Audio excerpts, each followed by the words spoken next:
The sickening sound of bone meeting concrete echoed through the dark alley. Jamal's body hit the ground, and blood began to spurt around his head, creating a stark contrast against the grimy pavement of Chicago's South Side. The jeers of the attackers began to fade as darkness fell, but that moment of brutality would be the beginning of an extraordinary journey. A journey that would see a broken boy rise from the ashes and forever change the fate of a community on the brink of destruction. The rhythmic sound of Jamal's sneakers on concrete echoed through the narrow streets of the South Side. Jamal Thompson, a thin, black teenager with short hair and bright eyes, ran purposefully through the morning fog. At 17, he moved with the natural grace of an athlete, his breathing steady even as he set his own pace. As he rounded the bend at 63rd Street, Jamal smiled slightly. He was doing well that day, and if he kept it up, maybe he'd have a chance to. But his thoughts were interrupted when a burst of pain and disorientation washed over him. Something heavy slammed into his side. Jamal stumbled, losing his balance. Even so, his momentum threw him forward, but he soon felt his attackers' unrelenting grip around his waist. They fell together, a tangle of limbs, slamming hard into the unforgiving pavement. Well, look what we got, boys," said a cold voice, thick with cruelty. Jamal looked up to see three figures looming over him, their faces distorted by malicious grins. He recognized them immediately. Deontay and his gang, the group that had been terrorizing the neighborhood for months. Until now, Jamal had managed to avoid their attention, focusing on school and his athletic dreams. But it seemed his luck had finally run out. "I don't want any trouble," Jamal said, trying to keep his voice steady as he slowly stood up. His eyes darted around, desperately searching for an escape route, but the alley they dragged him into was a dead end. Deontay, a burly 19-year-old with a jagged scar running down one cheek, stepped forward. "It's not about what you want, pretty boy," he said with a menacing grin. "It's about sending a message. People can't think they can just ignore us." And so, the brutality began. But little did they know that this would be the beginning of something much bigger. Something that would transform Jamal and change the fate of the South Side forever. The blow came without warning, a vicious punch to the gut that knocked the air from Jamal's lungs. He doubled over, gasping for breath, but before he could react, a brutal knee connected with his face, knocking him back to the ground. The metallic taste of blood filled his mouth, while stars danced across his vision. "Please," Jamal begged, his hands raised in a desperate attempt to defend himself. But his pleas fell on deaf ears. What followed was a brutal symphony of violence. Fists rained down on him, accompanied by the sickening thuds of boots crushing his flesh. Jamal tried to curl into a ball to protect his vital organs, but it was no use. The pain became a living entity, consuming every nerve until his world narrowed to a point of pure agony. Through the haze of suffering, a small part of Jamal's mind screamed at him to fight, to not let this be the end of his story. But his body, beaten beyond its limits, refused to cooperate. As consciousness began to slip away, Jamal's thoughts turned to his mother.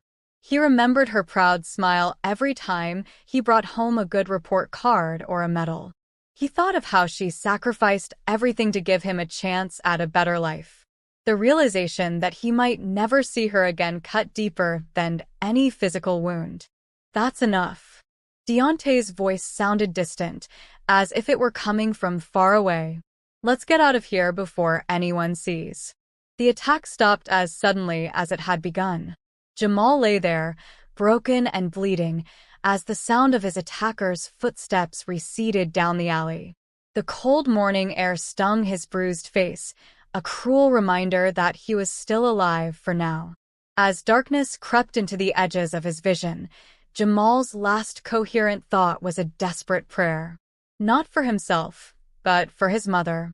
He prayed that she wouldn't blame herself, when they found his body, that she would know that he had tried to be the man she had raised him to be. Then, mercifully, the world faded to black.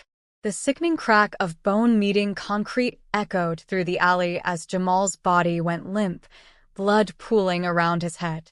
The stark contrast of blood against the grimy pavement of Chicago's South Side marked the end of the brutal attack. The jeers of the attackers faded, replaced by an unsettling silence. But fate had other plans for Jamal Thompson. That moment of brutality would set in motion an extraordinary journey, one that would see a broken boy rise from the ashes and forever change the fate of a community on the brink. The rhythmic beeping of a heart monitor pierced the darkness, pulling Jamal back to consciousness. His heavy eyelids slowly opened, each movement sending a stab of pain through his swollen face. The stark white ceiling of a hospital room began to come into focus. "Oh, thank God." A familiar, soulful voice broke through the fog in his mind. Jamal turned his head slightly, wincing with the effort. His mother, Letitia Thompson, sat in a chair beside the bed, leaning forward. Her eyes were red from crying, but a smile of relief spread across her face. "I thought I lost you, honey." Letitia's voice was soft, but filled with concern. Jamal tried to speak, but his dry throat produced only a weak, hoarse sound. Letitia quickly held a cup of water to his lips, allowing him to take small sips. The cool liquid felt like a blessing to his battered body. "What happened?" Jamal managed to ask, his voice cracking with effort. Memories of the attack were already starting to come back, bringing with them a wave of fear and shame. Letitia's face darkened a little as she answered. "A good Samaritan found you in that alley and called 911. You were unconscious for 3 days. Jamal, the doctors weren't sure if you'd wake up." His mother Letitia's words pierced the silence of the room. With the full weight of what had happened, Jamal's mind began to process. 3 days. He had lost 3 days. His mind raced to everything he had missed: his high school track practices, his middle school job, his high school career, time at the community center. But more than that, the realization of how close he had come to leaving his mother alone in this world hit him like a physical blow. "I'm sorry, Mom," he whispered, tears welling in his eyes. "I should have been more careful." "Sure. This isn't your fault, honey," Letitia replied, her voice soft as she took his hand in hers. "Those monsters who did this to you, they're the ones who should be apologizing." A knock on the door interrupted the moment. A tall, black man in his early 50s entered the room. His kind eyes crinkled at the corners as he smiled at Jamal. "It's good to see you awake, young man," he said, his deep voice carrying a note of genuine warmth. "I'm Dr. Marcus Holloway, and I've been overseeing your care." As Dr. Holloway began to explain Jamal's injuries, the mood in the room changed. Hope for recovery began to replace the pain and anguish that had lingered there. As Jamal listened to Dr. Holloway talk about the long road to recovery, a mix of emotions swirled inside him: relief at being alive, but also fear of what awaited him outside the safety of the hospital walls. Would the gang know he had survived? Would they return to finish the job? But along with the fear, something new began to form inside Jamal. A small spark of determination, a defiance he couldn't quite name. As he listened to Dr. Holloway describe the physical therapy and rehabilitation that would be required, that spark began to grow. "It won't be easy," Dr. Holloway said, looking directly at Jamal. "But from what I've seen of your resilience, I believe you have the strength to get through this, Jamal. The question is, are you willing to fight for it?" In that moment, something shifted inside Jamal. The fear and shame hadn't gone away, but now they were joined by a steely determination. He thought of his mother's sacrifices, of the dreams he had for his future, and of the other kids in the neighborhood who lived in fear on the same streets they called home. "I'm ready to fight. Not just for myself, but for everyone who has ever felt powerless in our community. This has to stop, and maybe I can be a part of that change. Dr. Holloway's smile widened, a look of approval and, perhaps, something akin to pride. Jamal had decided that he would not just be a victim, he would be the change his community needed. That's the spirit of my son, Letitia said, squeezing Jamal's hand. Her eyes shone with a mixture of tears and fierce pride. Now, let's get you on the road to recovery. You have important work ahead of you.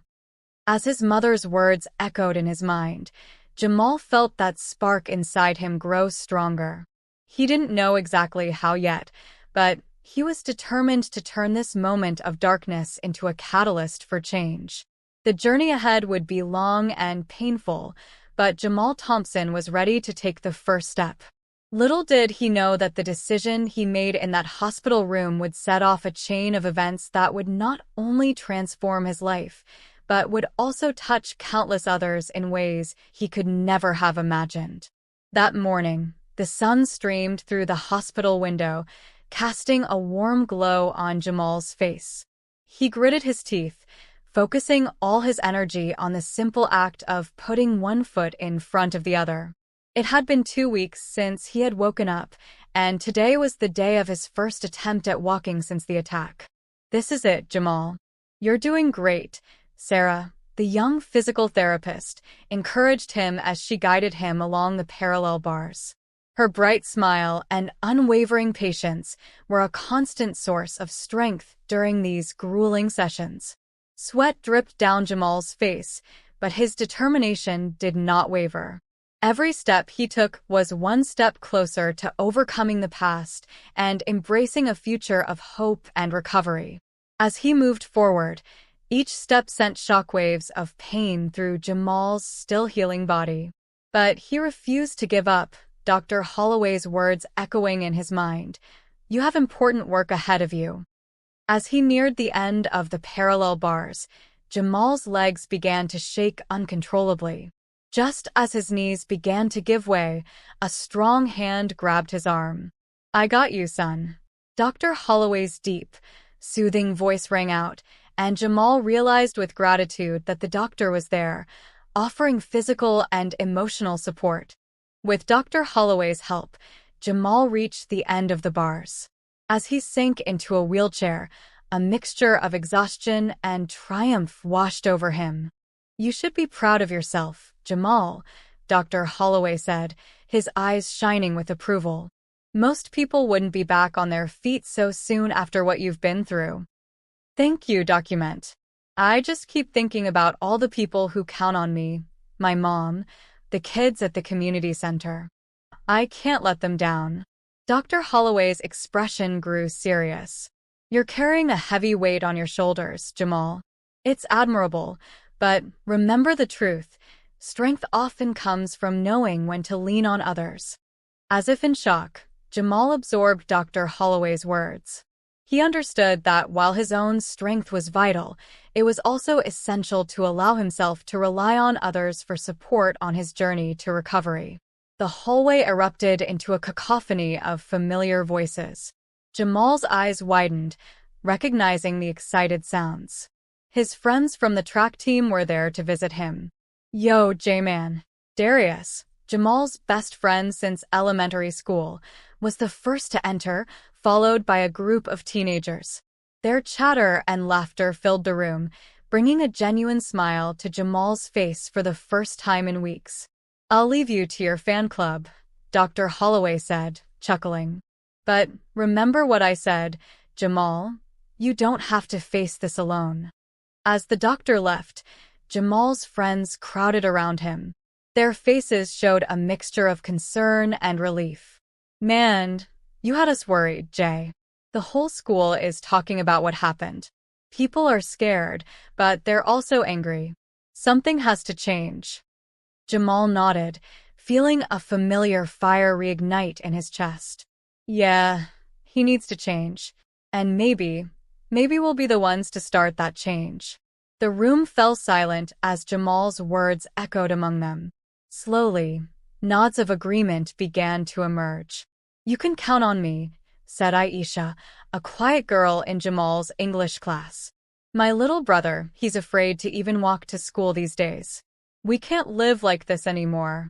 One by one, the others voiced their support. Jamal watched his friends, sensing their determination and unity. That small spark inside him grew, turning into a flame. "Okay then. Let's start brainstorming. We need a plan." As the group gathered excitedly, sharing ideas, none of them noticed Dr. Holloway quietly watching, pleased with the new determination taking shape in that hospital room. Watching from the doorway, Dr. Holloway smiled with pride. From the beginning, he had sensed something special in Jamal, but what he saw now exceeded even his expectations. Here, in this small hospital room on the south side of Chicago, the seeds of change were being planted. The road ahead would be long, full of obstacles, but for the first time in years, hope was beginning to blossom in the most unexpected places. Little could Jamal and his friends have imagined that in the weeks to come, their actions would not only challenge the dominance of gangs over the neighborhood, but they would also capture the attention of someone with the power to amplify their voices far beyond the streets of Southside Chicago. 3 months later, the community center on 67th Street was buzzing with nervous energy. Jamal, still in recovery, stood before a crowd of familiar faces. Neighbors, classmates, and even a few skeptical adults filled the worn plastic chairs, their expressions a mix of hope and weariness. "I know you're scared," Jamal began, feeling butterflies in his stomach. "I am too. I still have my hard days. But we can't let fear rule us anymore." He paused, looking around the room. In the front row, his mother beamed with pride, while Dr. Holloway, who had become a mentor of sorts, nodded encouragingly. "That's why we're here today." The room was silent, everyone hanging on Jamal's words.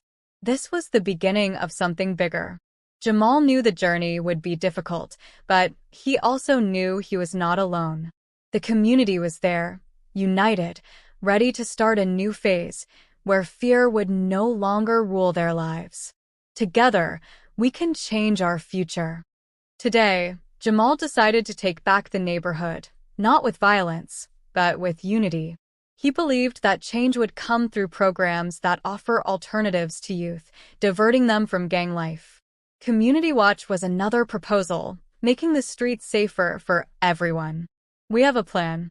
We will create after-school tutoring programs, neighborhood cleanup initiatives, and a mentoring system that matches at-risk teens with successful community members. It won't be easy. We will face resistance, perhaps even threats.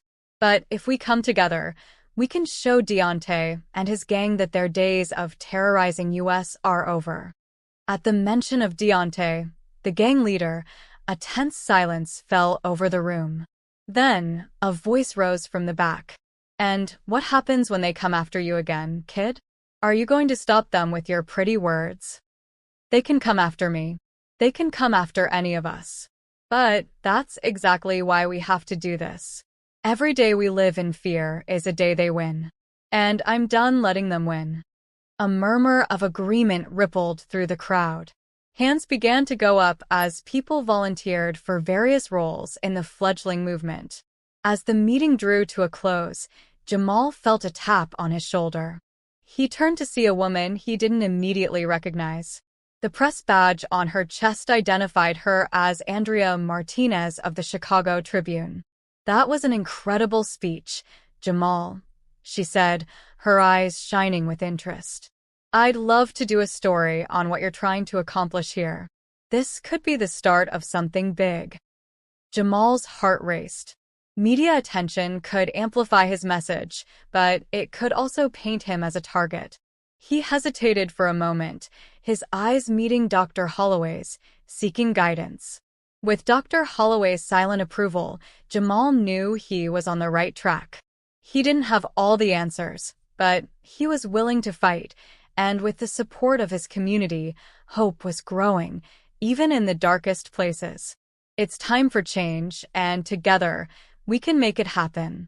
The conversation with Andrea Martinez of the Chicago Tribune began to pick up pace, with Jamal answering her questions. She was interested in the change he was trying to bring about in the neighborhood. But for Jamal, this fight wasn't just about him. It was about everyone who was willing to work together to create a better future. I would be honored, Ms. Martinez, but this isn't just about me. It's about all of us, together, making this change happen. As Andrea jotted down every word on her notepad, Jamal noticed something odd. Out of the corner of his eye, he saw Darius, his best friend, slipping out the back door of the community center. Darius's face was etched with an expression Jamal couldn't quite decipher. Worry, guilt, something was wrong. Away from the bustling crowd, Darius walked quickly down the street. His hands shook as he picked up the phone and dialed a number, always glancing over his shoulder as if he were being watched. Yes, it's me. You were right, they're organizing it. It's bigger than we thought. What do you want me to do? The answer on the other end of the line was cold and calculated, laden with silent threat. Keep doing your part. We need to know their every move. And remember, Darius, what happens if you step out of line? We own you now. Darius hung up, and a wave of shame washed over him. He never wanted to betray his best friend, but the threats from Deontay's gang were real and dangerous. Not just to him, but to his entire family. Taking a deep breath, Darius squared his shoulders. He needed to find a way out of this situation, a way to make things right. But for now, he had a role to play. Inside the center, oblivious to the betrayal unfolding outside, Jamal felt a surge of optimism. He looked at the engaged faces of his neighbors and felt that spark of hope growing. It seemed like change was finally coming to Chicago's South Side. Little did Jamal know, though, that the true test of his resolve and the strength of the community he was trying to unite was just around the corner. Jamal's movements were still a little stiff, but he was improving every day. The article in the Chicago Tribune brought a wave of support for his cause, but it also heightened the tension in the neighborhood. As he prepared to throw, he felt someone's presence. A figure emerged from the shadows at the edge of the court. Jamal's heart skipped a beat as he recognized Deontay, the imposing presence who personified danger. Impressive moves for a dead man. Jamal stood his ground, forcing his voice to sound steady, even as he kept his guard up inside. I'm not looking for trouble, Deontay. Things are changing around here. There's room for everyone to make a better life. You think your little club and some newspaper can change the game? This is our turf, and nothing's going to change that. Before Jamal could respond, a car screeched to a halt at the curb. Dr. Holloway stepped out, normally calm, but now with a protective stance. Is there a problem here, gentlemen?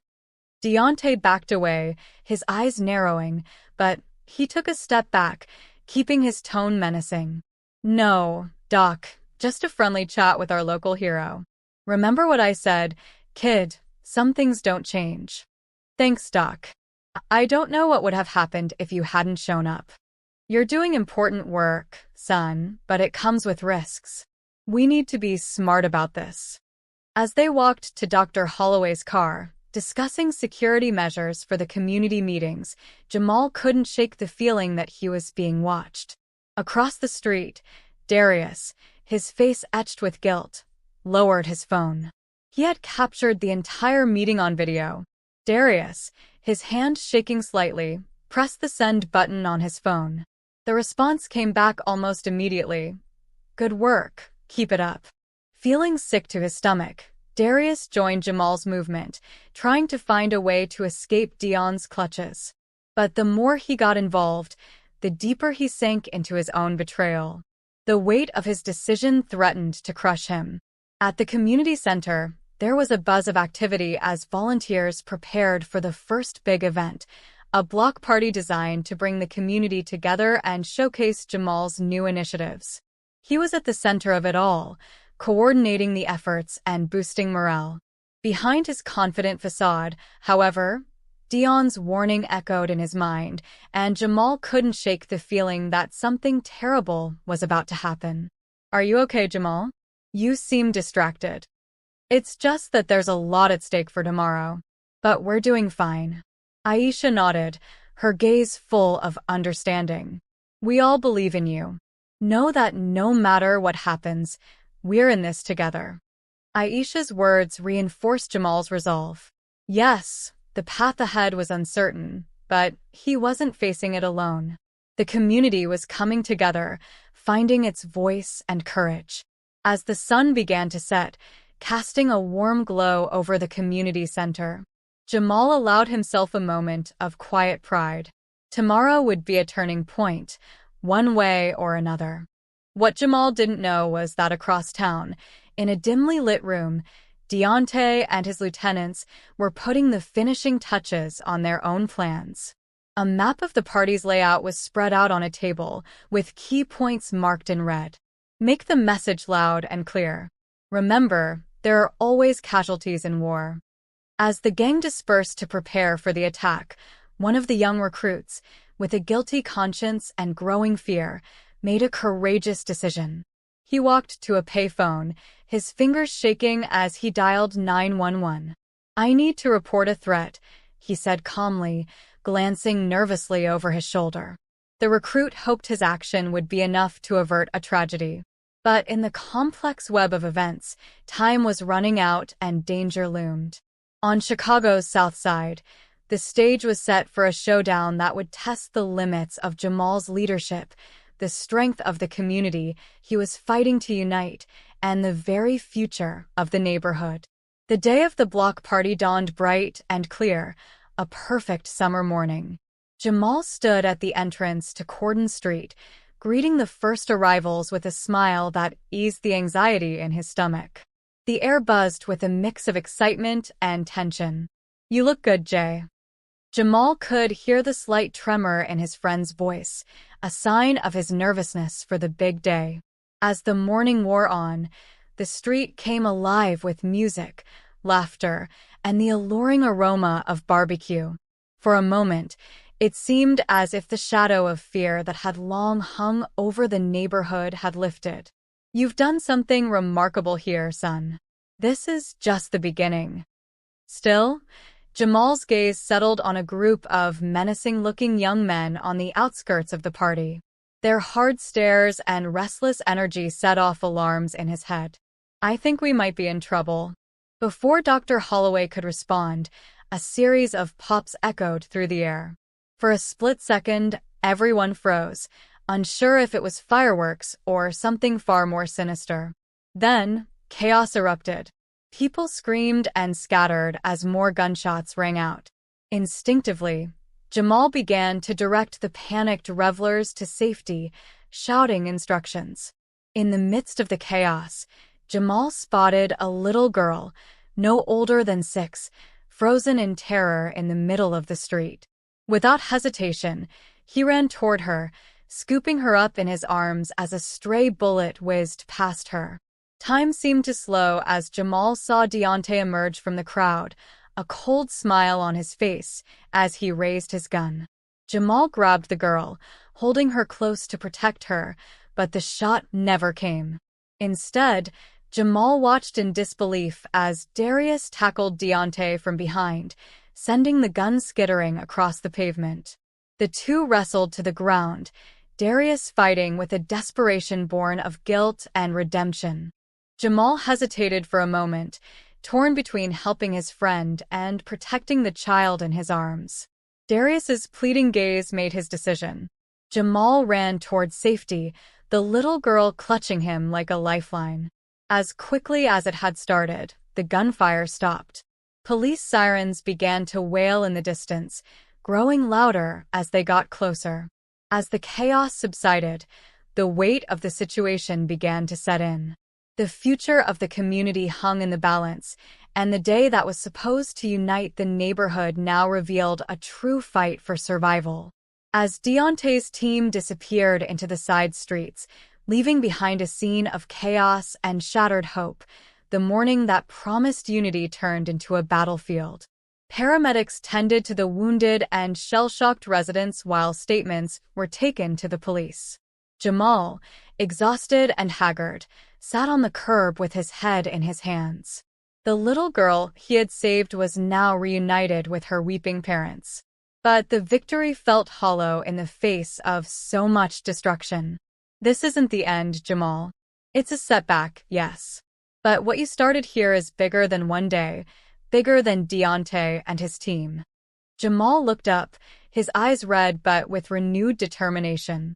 You're right, Dr. Holloway. We can't give up now, not after we've come this far. As they discussed plans to mobilize the community in the face of violence, a commotion near the police cars caught Jamal's attention. Jamal's heart leapt as he saw Darius being led away in handcuffs.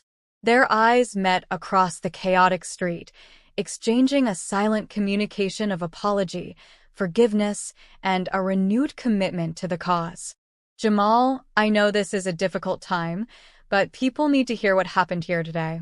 They need to know about the courage shown by you, by Darius, by this entire community. Will you tell your story?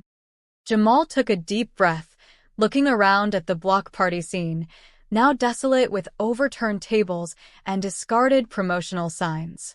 Yes, people need to know not just about today, but about everything we're fighting for here. About the change that is coming, no matter how much they try to stop it. As Andrea began her interview with Dr. Holloway, Jamal felt a shift within himself. The naive teenager who dreamed of making a difference was replaced by a young man tempered by fire, more committed than ever to the long, hard fight that lay ahead. The block party may have ended in violence, but it also revealed the true strength of the community in the face of adversity. They helped each other through the destruction and began to rebuild. Jamal knew the road ahead would be difficult. Deontay and his crew were far from defeated, and the problems plaguing the South Side could not be solved overnight. But when he looked at the community around him, he saw a new beginning. The resilience of Jamal's neighbors, the unwavering support of mentors like Dr. Holloway, and the courageous sacrifice of Darius provided a renewed sense of hope. It was clear that this was just the beginning. The true transformative work of changing hearts, minds, and the entire community was just beginning. In the weeks following the block party shooting, Jamal's life changed completely. His interview with Andrea Martinez had an impact that spread from Chicago to the entire country. The story of a young man fighting to save his community from violence became a symbol of hope and resilience. Please state your name for the record. Jamal Thompson, Your Honor. As Jamal stood before a packed courtroom to testify in Darius's trial, he reflected on how much he had changed. The scars from his attack had healed, but the determination they had ignited burned brighter than ever. Do you claim that Darius intervened to stop the defendant, Deontay Jackson, from shooting you? Yes, ma'am. Darius saved my life that day and likely the lives of others as well. As Jamal stepped off the witness stand, everyone's attention was on him. Darius, even bruised, managed to smile back, a shadow of the old camaraderie that had existed between them. Outside the courtroom, a crowd had gathered, some holding signs supporting Jamal's community initiative, while others chanted for justice. Jamal, how do you feel about the trial and what's next for your movement? Before Jamal could respond, a commotion erupted at the edge of the crowd. A group of young men wearing the colors of Deon's gang began shouting threats and insults. Fear flickered across the faces of the crowd, and the instinct to run or hide was reawakened in Jamal. But then something remarkable happened. An elderly woman stepped forward, forming a human barrier between Jamal and the gang members. Not today.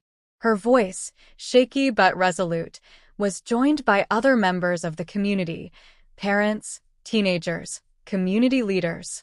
Together, they formed a human chain, outnumbering the gang members. Jamal felt a lump in his throat. This was what they were fighting for, a community without fear, united. The strength of the community was becoming the true protagonist, showing that despite violence and fear, unity and courage could prevail. As the gang members, clearly disturbed by the display of unity, backed away and slunk away, Jamal stepped forward. He addressed the crowd and the waiting cameras. "What you just saw, that's the real story here. It's not about me, or anyone in particular. It's about all of us standing up for each other, for our homes, for our future." Jamal looked out at the sea of faces before him, black, white, Latino, young and old. He felt the strength of the community coming together in that moment. We have a long way to go. The problems in our neighborhood didn't happen overnight, and they won't be solved overnight. But today, we showed what's possible when we come together. As Jamal laid out plans for expanded youth programs, community policing initiatives, and economic development projects, the energy of the crowd grew. This wasn't just a speech, it was a rallying cry for change. In the back of the crowd, unnoticed by most, Miguel Suarez, a city councilman known for his work in underserved communities, listened intently to Jamal's words and the response they evoked. Later that evening, as Jamal and Dr. Holloway were reviewing grant applications and program proposals, a knock on the door interrupted their work. Miguel Suarez entered the room, his eyes set on determination. "I was in court today and heard your speech. I think it's time we talk about taking your ideas to the next level." Jamal exchanged a surprised look with Dr. Holloway. Miguel outlined his vision for a citywide initiative based on Jamal's community model. The young leader felt a mix of excitement and apprehension. "It won't be easy. You'll face opposition, not just from gangs, but from people who are invested in keeping things the way they are. Are you ready for that fight?" Jamal thought of Darius, sitting in a jail cell, and found the courage to do the right thing. He thought of the little girl he saved at the block party, the elderly woman who stood up to the gang members, and his mother's sacrifices.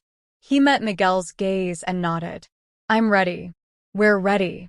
We're going to change this city, one neighborhood at a time." As the three men began to plan, the community center hummed with renewed purpose. Jamal felt the familiar spark inside him grow into a roaring flame. The road ahead would be challenging, filled with setbacks and hard-won victories. But for the first time, it felt like real, lasting change was within reach. In a small room on Chicago's South Side, a movement that began with a beaten teenager was poised to transform the city. The next chapter in Jamal's and his community's journey was just beginning.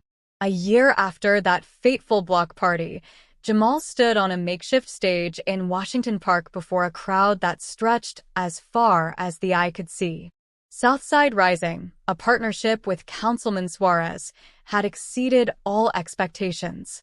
"Look around you. A year ago, many said this was impossible, that our neighborhood was so lost that we were fighting a losing battle." Jamal paused, letting his gaze sweep over the crowd. Familiar faces dotted the audience. Dr. Holloway, beaming with pride, tears welling in his eyes, and even Darius, recently released and working tirelessly to make amends. But here we are. Crime rates have dropped by 30%. 3 new youth centers have opened, and over 100 local businesses have been supported through our microloan program. This is not just a victory for the South Side, it's proof that when a community comes together, real change is possible.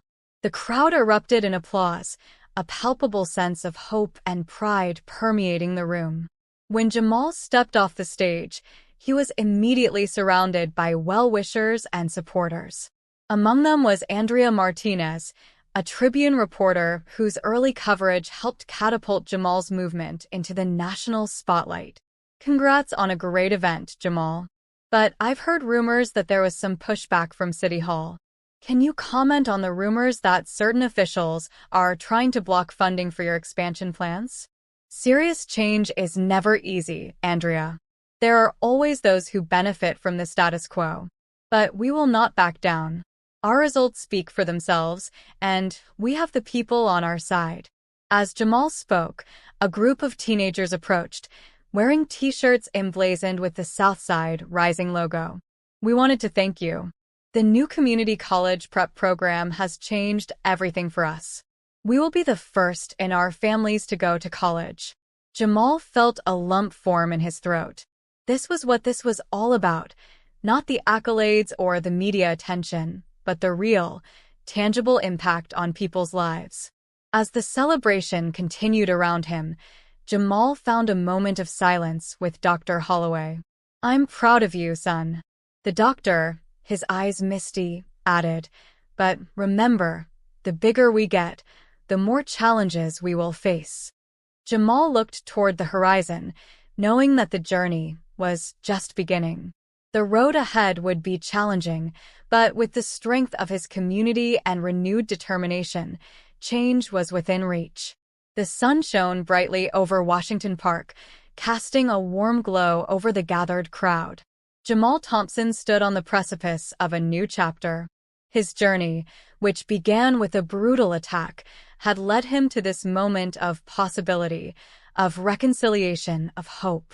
Whatever challenges lay ahead, Jamal knew one thing: he would not face them alone. The strength of his community, the power of unity, and an unwavering belief in the possibility of change would light the way forward. The story of Southside Rising was far from over. In fact, in many ways, it was just the beginning. The morning light filtered through the airplane window as Jamal looked out at the patchwork of cities and farmland below. At 23, he was embarking on a national tour to share the Southside Rising model with communities across the country. Over the past 2 years, her life had been a whirlwind of challenges, growth, and unexpected alliances. Her conversation with Deontay that day in Washington Park was the beginning of a tentative but transformative partnership. The former gang leader, seeking redemption, became an invaluable resource for reaching out to at-risk youth and mediating conflicts. As the plane began its descent into Baltimore, Jamal's mind wandered to the faces he had left behind in Chicago. His mother, beaming with pride but with worry etched in the lines around her eyes; Dr. Holloway, offering words of wisdom and caution; Darius, now in charge of one of the youth outreach programs, giving Jamal a big hug before he left; and Aisha, whose relationship with Jamal had blossomed amid the chaos of community organizing. Her calm and strength were a constant source of support, and saying goodbye, even temporarily, had been harder than Jamal had expected. "Ladies and gentlemen, welcome to Baltimore." The pilot's voice boomed over the intercom, bringing Jamal back to the present. As Jamal stepped off the plane, he braced himself for the challenges Baltimore would bring. While different from Chicago, the underlying issues, systemic inequality, lack of opportunity, and community disengagement, were all too familiar. Local organizers met him at the airport with palpable excitement. "Mr. Thompson, I'm Kendra.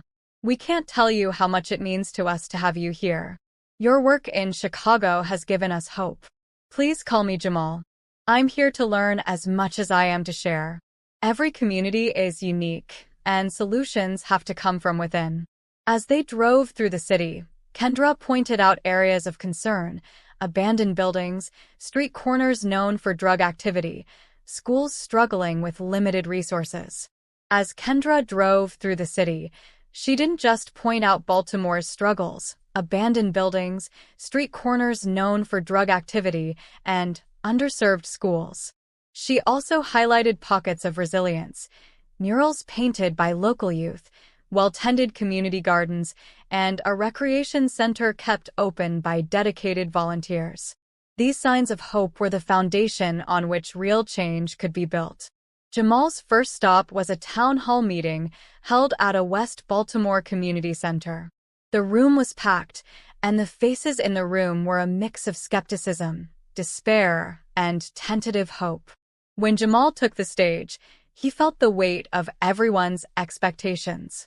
But as he began to speak, sharing not only the successes of Southside Rising but also the setbacks and hard lessons he's learned, the energy in the room began to shift. I'm not here to say I have all the answers. I'm here because what we've learned in Chicago is that the answers are already here, in this space, in your knowledge of your community, in your love for your neighbors, and in your refusal to give up hope. When Jamal opened the floor for questions, a tall man stood up, his voice thick with skepticism.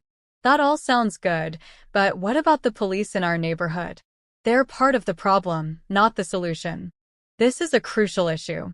In Chicago, we have had to work hard to build trust between the community and law enforcement. It's an ongoing process, but we've made progress.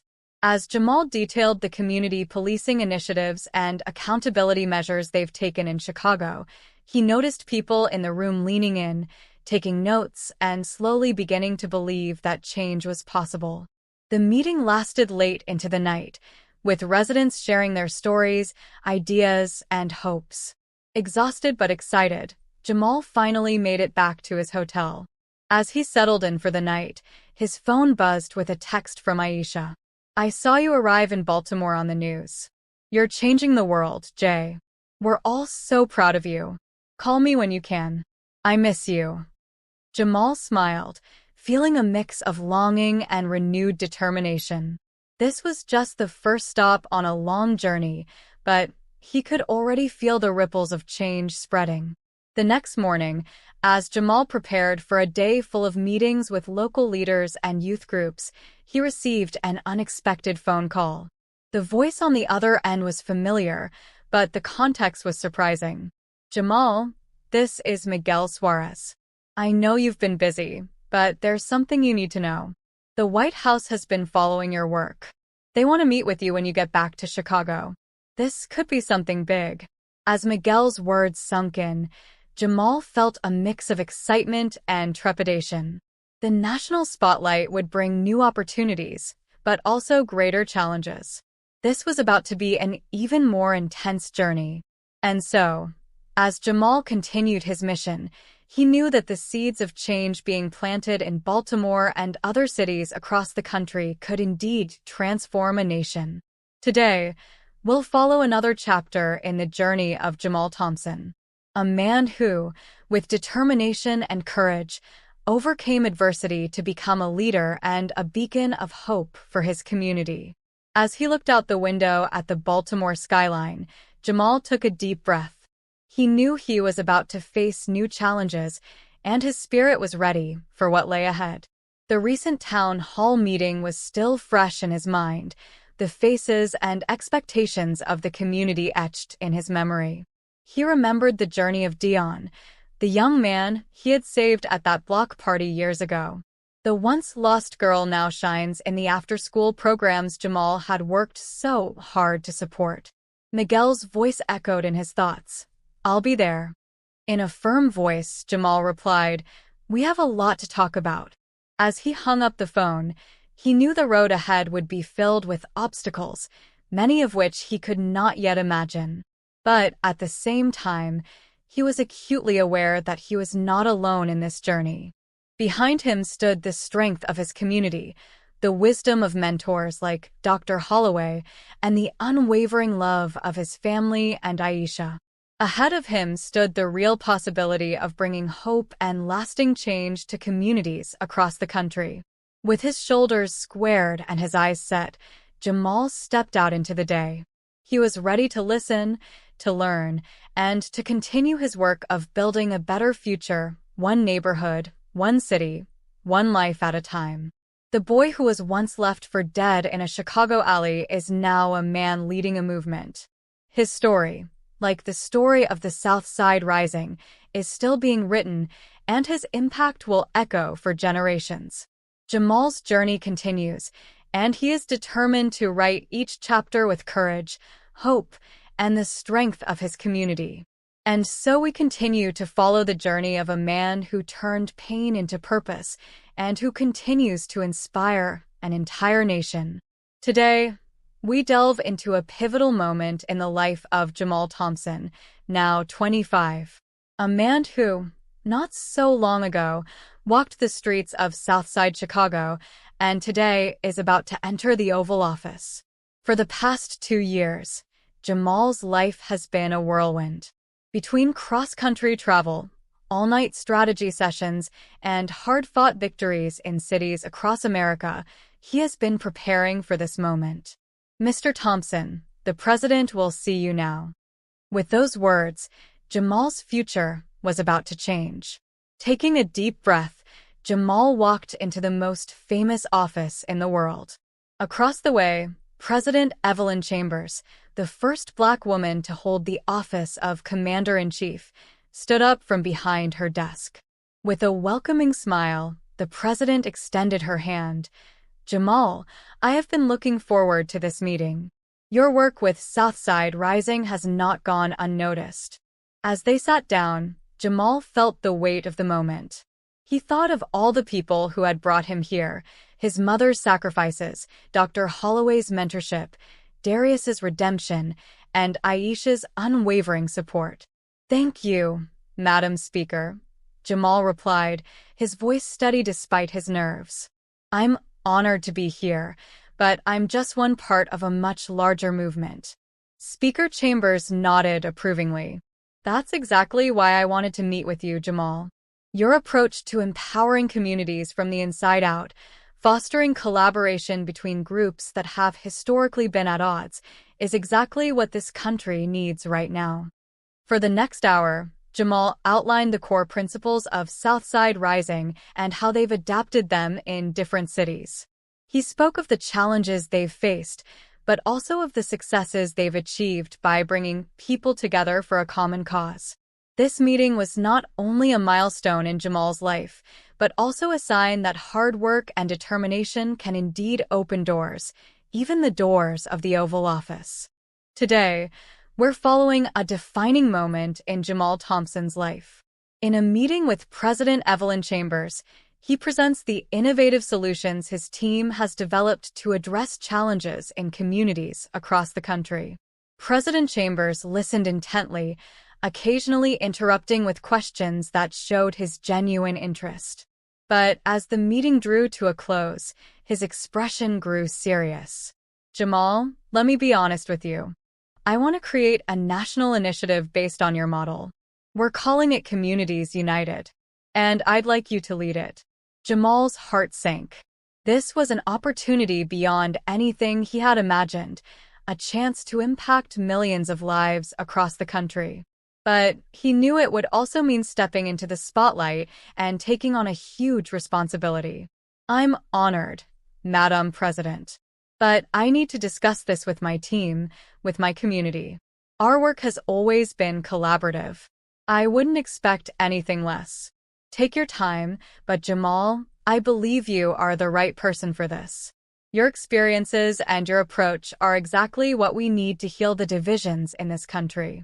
As Jamal left the White House, his mind was a whirlwind of thoughts and emotions. He immediately picked up the phone and called Aisha.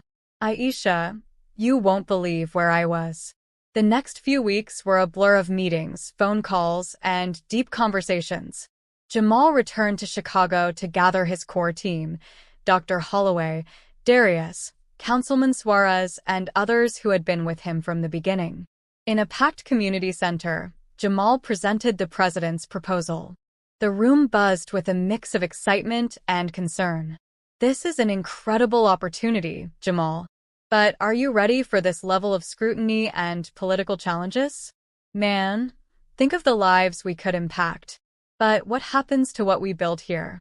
As the discussion continued, Jamal felt the potential to create national change was exciting, but he also worried about losing touch with the grassroots work that had always been his foundation. "Jamal, what does your heart tell you?" Jamal closed his eyes and thought back to that day in the hospital when he first vowed to make a difference. He thought of the faces he saw in communities across the country, people hungry for hope and a chance to take back their neighborhoods. "We started this movement to create change, to show that every community has the power to rise up. This is our chance to do it on a scale we never imagined." But we're going to do it our way. We're keeping our roots in the community, building a network of local leaders to make sure every city, every neighborhood has a voice. We're not just creating an agenda, we're starting a national movement." The room erupted in cheers and applause. Jamal looked around at the faces of his friends, his mentors, his community, and felt a surge of gratitude and determination. Later that night, as Jamal and Aisha walked together, he knew the road ahead would be difficult, but he was ready. With his team and his community by his side, Jamal was determined to turn this opportunity into real, lasting change. At the lakefront, Jamal turned to Aisha and said in a voice thick with emotion, "I couldn't do this without you, you know." "No way. We're in this together." As they looked out over the water and the Chicago skyline shimmering behind them, Jamal felt a peace settle over him. He knew the road ahead would be challenging and filled with obstacles he could barely imagine. But one thing was certain, he was not walking alone. The next morning, Jamal called the White House. In a firm and resolute voice, he said, "Madam President, I am here to change this country, one community at a time." Jamal Thompson, once a teenager beaten and left for dead in an alley, was now a national leader poised to impact millions. He felt that familiar spark inside him turn into a blazing fire. The story of Southside Rising had become the story of a nation rising. For Jamal, and for the countless lives he would touch, a new chapter was just beginning. If you enjoyed this inspiring story, be sure to subscribe to the channel and like the video. And don't miss these 2 videos that are sure to touch you deeply. Thanks for watching, and stay tuned for more stories that make a difference.